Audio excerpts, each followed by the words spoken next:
What's up mga ka-Big Bites? MVP ng Qatar, sobrang idol na daw si Scotty.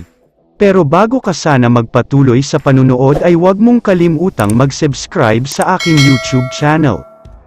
Isisingit lang sandali natin ang balita tungkol kay Vic Manuel, dahil after 12 years sa PBA ay official na siyang aalis dito.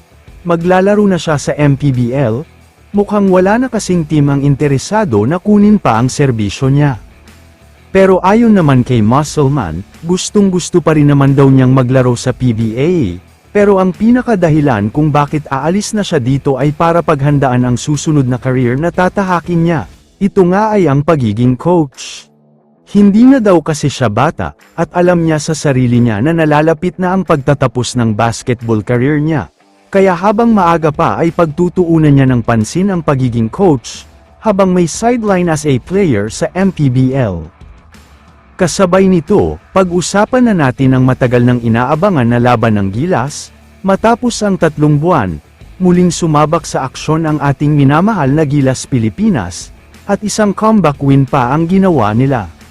Hindi naging maganda ang panimula ng Gilas sa laban, dahil agad na lumobo sa 6 na puntos ang kalamangan ng Qatar. Walang opensa ang Gilas dito, habang kabaligtaran naman para sa Qatar kung saan halos lahat ng tira nila ay pumapasok. Sa second quarter, nagawang makadikit ng Gilas, pero hindi pa rin sapat upang makuha ang kalamangan. Patuloy kasi silang pinahirapan ng Qatar, dahilan upang mahirapan silang makahabol sa mga punto na ito. Sa third quarter, binuksan ni Scotty ang opensa ng Gilas sa isang 3-pointer mula sa paborito niyang spot sa kanto. Back-to-back baskets ang ginawa niya, pero mas lumaki pa ang hinahabol nila dahil siya lang ang gumagawa. Lumobo na nga ang kalamangan ng Qatar, umabot pa ito sa 11 puntos, ang pinakamalaking hinahabol nila sa laro. Mukhang hindi inasahan ng Gilas na ganito kalakas ang Qatar, kaya bigla silang nabaon sa malaking deficit.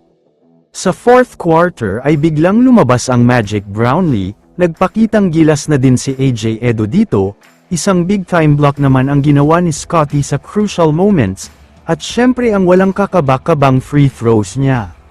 Samantala, sa post-game interview naman ni Tyler Harris na isang MVP sa Qatar, bumilib daw siya ng husto sa style of play ni Thompson, one of the best nga daw na nakaharap niya ito in terms of hustle plays. Kaya fan na daw talaga siya ni Scotty. Kaya naman kung kayo ang tatanungin, ano ang masasabi nyo sa balitang ito? I-comment mo naman ang opinion mo tungkol sa tanong na ito. Dito na muna nagtatapos ang video na ito. Maraming salamat sa panunood mga ka-Big Bites. God bless sa inyong lahat.